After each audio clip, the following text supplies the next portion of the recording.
Hey, what's up guys? It's Brando with Brando Sports World here again, and today we are doing team number 17 of my top 50 teams of the college football season. Today's team is the Oregon State Beavers out of the Pac-12. Now, Oregon State's head coach is Jonathan Smith. He's been there for 5 years. It doesn't really seem like it to me, but it's already been 5 years. His record overall is 26-31.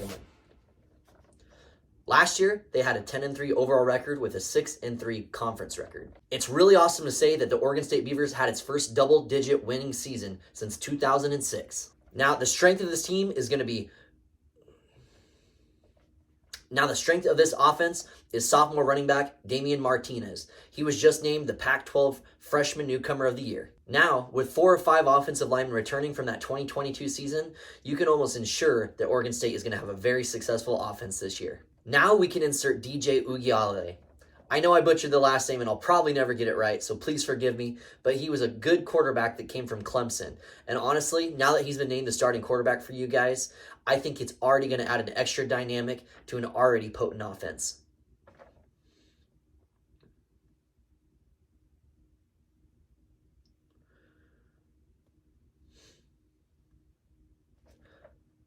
OSU's defense last year actually ranked first in the entire conference. It will be a little bit hard to replace what they had lost on defense, as they just lost their star tackler, Omar Speights, to LSU. The other tough thing that's going to be hard to overcome is they just lost their top 2 quarterbacks to the NFL as well. I'm really excited to see how the Oregon State Beavers season turns out, and I honestly think it's going to be another successful one. Now, if you're a fan of the Pac-12 or the Oregon State Beavers or college football in general, hit the like button on this video and definitely subscribe to my channel, as I'm going to have a bunch of new content coming out right before this season starts, which is actually 2 days away, and a ton of content throughout the entire season as well. The very first week is a game against San Jose State. These guys will not pose any threat to you whatsoever, and your offense comes out swinging right from the bell, and you win this one 42-10. Week number 2, it's a game against UC Davis. All right, these guys have no chance here. Let's be completely honest. Not much needs to be said here, folks. 56-3, a win for the Beavers. Now we're sitting at week number 3 already. You're going up against the San Diego State Aztecs, and the San Diego Aztecs are actually kind of the outside looking in. They're really wanting to get into a Power 5 conference, especially with all this realignment stuff that's going on, but they can't quite figure out how they can get in. I'd like to see them get in because I think they're a solid football team and they're an enjoyable basketball team as well. But this is an Oregon State video, guys. San Diego State does have some positives. Without getting into too much detail about it, I just honestly think that with what you have coming back on the offense, I think we'll just call him quarterback DJ instead of me trying to butcher the last name. But because you have DJ coming in from Clemson, I honestly think now that he has an awesome starting offensive line, only good things are going to come from this. You guys beat these guys 31-20. Sitting over here at week number 4, it's a game away at Washington State. Guys, the Cougars are not as good of a team as they were in previous years. This is going to be another down year for the Cougs, and I think you guys beat them 42-17. Now we're sitting at week number 5. This is a game against Utah, the Utes. I have not yet released my video for the Utah Utes, so in other words, they're more than likely in my top 10 teams. Now, that doesn't discredit you guys for being an honestly great team, and I truly feel that you are, but I am pretty high up on the Utah Utes, just to be completely honest, and I love what Kyle Whittingham has done over at Utah over the years, and I just think that success is going to continue as he progresses as their head coach.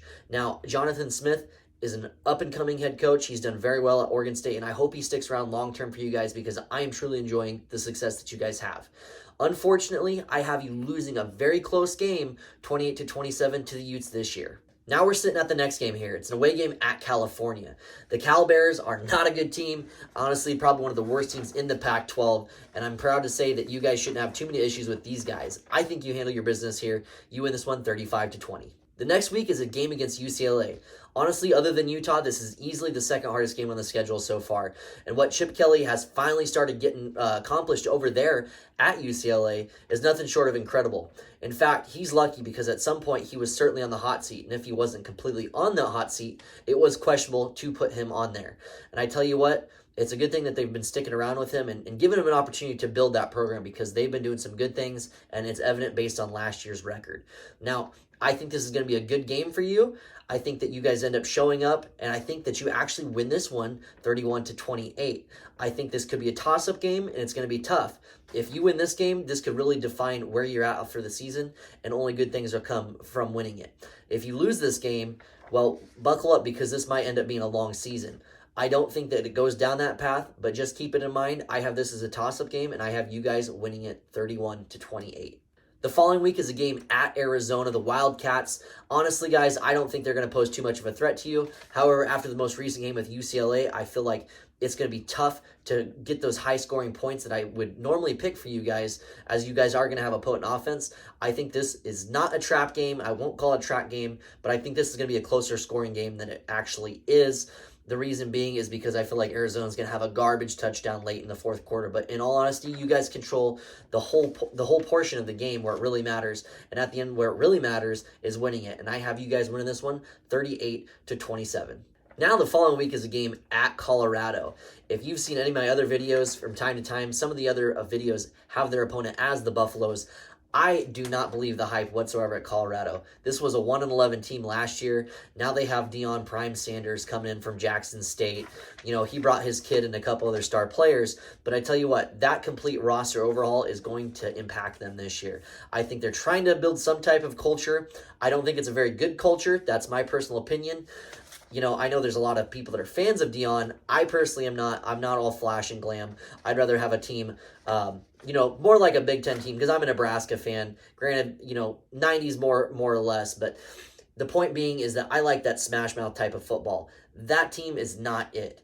Guys, you should be able to handle these Buffaloes, and I think you do. 35-20. We're already at week 10. You guys are doing extremely well, and now you go up against the Stanford Cardinals. Okay, so honestly, Stanford, they haven't been a good team, in the last several years. I just don't think that they're going in the right direction right now with their program. And now with this college football realignment, it's just like you guys, you're on the outside looking in. And I hope that that changes, because you guys are an awesome program. And this is going to be another notch for your guys' belt, because you guys beat these ones. You beat these guys 31-20. Guys, now we're sitting at week number 11. You're already 9-1, so you already have 9 wins on the season. So no matter what happens moving forward, this has been a successful season. Unfortunately, you come up to another wall, and this one isn't Utah, it's the Washington Huskies. Now, Washington has an amazing quarterback. Guys, they have an awesome offense just like you, and I honestly think they have a few more weapons. They have a really strong wide receiver, and I honestly, at the top of my head, I cannot recall his name, but I know the type of damage that he did to opposing Pac-12 defenses, and man, he is a straight-up stud.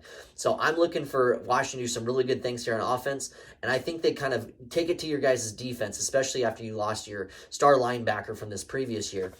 I hope that they find the hole to fill to replace that guy, but for this game, I actually have Washington winning it 38-28.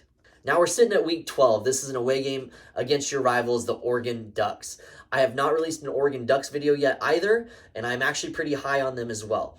So I think you're very similar in a lot of aspects. You guys both have some really strong offenses, and they have a lot of talent on defense. But the question is, can they get that talent rocking and rolling come game time this year?